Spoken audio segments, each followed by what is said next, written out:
Colombia podría, en materia ya económica, reactivar esas exportaciones de carbón hacia Israel. Esto tras el restablecimiento de las relaciones entre ambas naciones. Israel, recordemos, fue históricamente uno de los principales compradores de carbón del Cerrejón, pero las exportaciones fueron suspendidas durante el gobierno del presidente Petro. El comercio bilateral, que en su momento llegó a acercarse a los $1.000 millones, también se redujo tras el deterioro de las relaciones. A esta hora, justamente nos conectamos con Carlos Cante, él es el presidente ejecutivo de Fenalcarbón. Presidente, bienvenido a Negocios Itu, buenas tardes. Buenas tardes, Daliana, un saludo para usted y para toda la audiencia. Presidente, hablemos por favor de cómo será ese proceso de reactivación con esos compradores, considerando además que seguramente durante este periodo de tiempo que no han podido comprar el carbón de Colombia, ya se hicieron contratos también con otras naciones quien les está pues proveyendo justamente este carbón. Bueno, lo que vale la pena advertir es que en el mismo momento en que se genera esta restricción que nunca debió haber existido realmente, Israel no dejó de consumir carbón. Ellos tienen un parque térmico de generación que garantiza su seguridad energética, que consume aproximadamente 8 millones de toneladas de carbón al año, de las cuales en promedio hasta 2024 Colombia abastecía 3.5 millones de toneladas. Y lo que hicieron al otro día fue ir a comprar el carbón a Sudáfrica, que por demás es un destino mucho más cercano, que tiene una diferencia en flete enorme con respecto a los carbones que provienen de Colombia, en una parte, y en otra parte en lo que son sus plantas que pueden perfectamente cambiar entre carbón y gas, pues empezaron a consumir más gas para garantizar ese suministro energético. Luego, recuperar ese mercado no es una tarea fácil. Valoramos enormemente lo que está haciendo el gobierno, tomando medidas inmediatas con sentido común, pero por supuesto que pues, serán los grandes operadores del norte del país quienes tenían ese tipo de relaciones con sus clientes, los que pues, tienen que, y ya lo están haciendo, tratar de restablecer ese canal de compras. Existen algunas posibilidades, unas ventajas que tendremos que analizar con base en el comportamiento del mercado. Hablemos de ese balance de pérdidas, porque si bien se exporta también carbón a muchas partes, uno de esos compradores históricamente había sido Israel. ¿Ya tenemos más o menos cuantificado en cuánto se han materializado esas pérdidas, presidente? Pues, a ver, esa es una relación que arranca hace más o menos 30 años, en donde Colombia empieza a exportar pequeños volúmenes de carbón, llegó, como te digo, a un promedio de incluso más de 4 millones de toneladas, llegó a representar en algún momento. Estamos hablando que a los precios que se dan en estos años, estos térmicos, pueden representar aproximadamente 200 millones de dólares de carbón que no se vendió a ese mercado y que no se vendió además. Si usted nota, hay una caída en la producción y las exportaciones entre el año 2022 y el año 2025 de cerca de 10 millones de toneladas. Por supuesto, una parte importante son esos volúmenes que se exportaban a Israel. Mercados existen en otras regiones del país, pero no ha sido fácil en estos tiempos con todas las situaciones que hemos tenido que enfrentar en materia de competitividad local, pues colocar unos volúmenes mayores en otras regiones. Entonces, eh, el golpe ha sido para las regiones productoras, Cesar, Guajira, estamos hablando de en promedio 100 mil millones de pesos menos en regalías para las regiones, para el sistema general de regalías. Y por supuesto, la pérdida de empleos ha sido enorme en el sector. Calculamos que en 4 años se han podido perder 25.000 empleos directos tanto en la pequeña, en la mediana y la gran minería como efecto de esta situación y otras que se dieron por decisiones arbitrarias del gobierno en contra del sector. Presidente, ya con esa posibilidad sobre la mesa, una vez se tenga, digamos, esa autorización en firme, ¿cuánto podría tardar en despacharse ese primer buque nuevamente con destino a Israel con carbón colombiano, considerando además, como usted lo mencionaba al inicio de esta conversación, que mucha de esa compra ya se está haciendo por otro lado, por Sudáfrica, que además geográficamente es mucho más cerca que una nación como la nuestra? Bueno, eso sí va a depender de la capacidad comercial de las empresas. Yo veo ciertas oportunidades en el momento, porque esas plantas térmicas que tienen esa posibilidad de pasar de gas a carbón, pues están enfrentando hoy lo que está viviendo el mundo en lo que tiene que ver con la restricción del despacho del GNL, porque normalmente para ellos también es gas importado y esa situación pues puede conducir a que vuelvan los ojos a los carbones colombianos que por demás pues son carbones que han tenido un gran posicionamiento en el mundo precisamente por su calidad, porque son carbones bajos en azufre, bajos en fósforo, con bajo nivel de emisiones, con alto poder calorífico, que en ese lado del mundo son más difíciles de conseguir, por allá se consigue más fácilmente carbones de bajo rango. Entonces, existe esa posibilidad. ¿Cuándo se va a llenar ese barco con destino a Israel? Yo esperaría que muy pronto retorne esa posibilidad de volver a ese mercado ya en términos reales de mandar los buques. Si han tenido de pronto ya esos primeros enlaces comerciales, usted como presidente de Fenalcarbón seguramente sabe que estas labores pues, se tratan de mantener sobre todo para restablecer esta confianza que hoy necesitan las naciones para saber que se cuenta sí o sí con algún producto, con alguna materia prima, con algún bien que exportemos desde Colombia.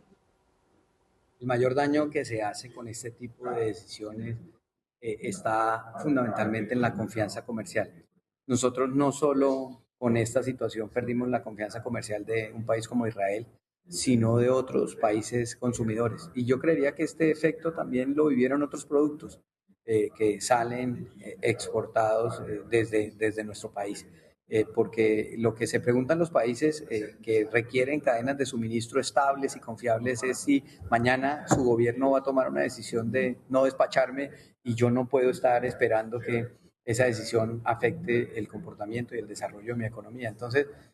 no se trata solo de restablecer la relación comercial, se trata de restablecer la confianza, pero esperamos que con los mensajes que están saliendo de parte de nuestro gobierno, de parte de los funcionarios y también con lo que está planteando el presidente, que los nuevos embajadores tienen que ser agentes comerciales de los productos colombianos en el mundo, volvamos nosotros a construir esos lazos de confianza que, vuelvo y le digo, habíamos durado construyendo 30 años y que por un plumazo se decidió terminar.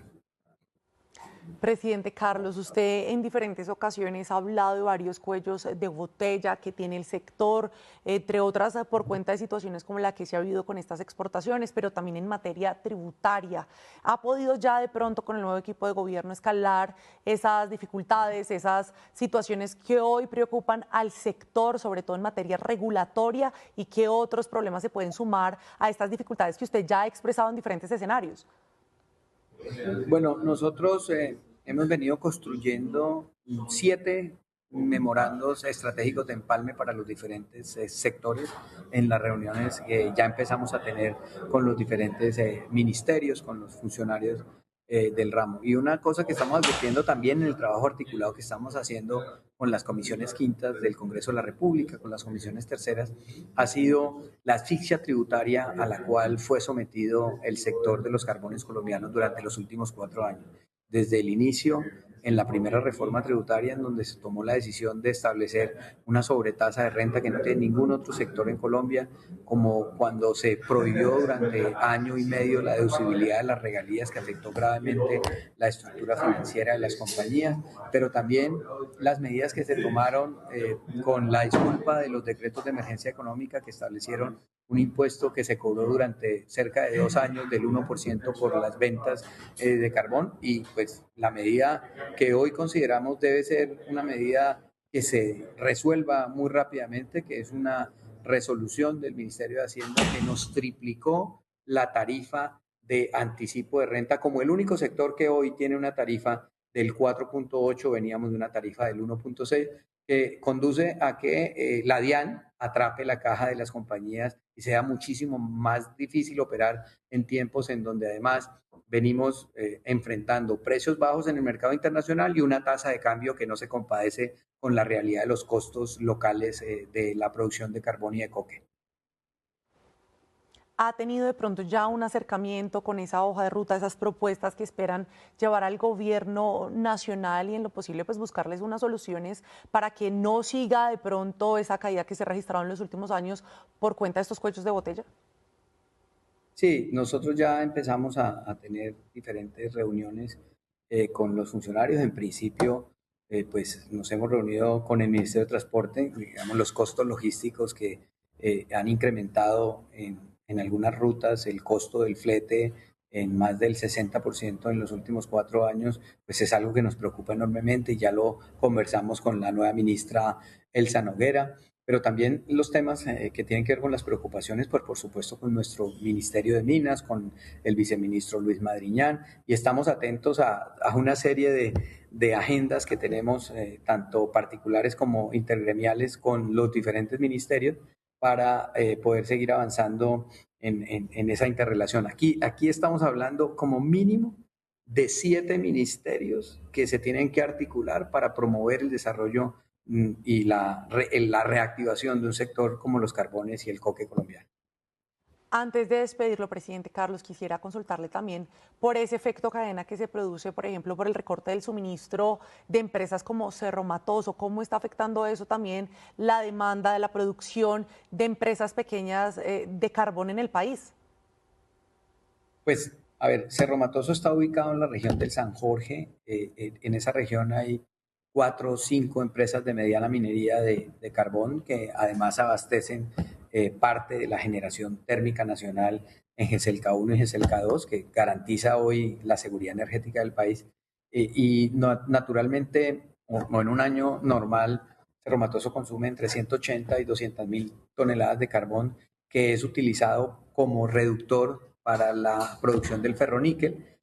Pues con esta noticia de la falta de suministro de gas, la decisión de reducir al 50% su capacidad productiva, pues en esa misma medida la demanda de carbones de la región del San Jorge se reduce en esa proporción, y cada decisión que se toma, estamos hablando de 90, 100.000 toneladas menos, que implica un efecto sobre la economía regional. Por cada 1.000 millones de pesos que se invierten o se pierden en la industria del carbón, se generan o se pierden 5 empleos en toda la cadena de la economía local.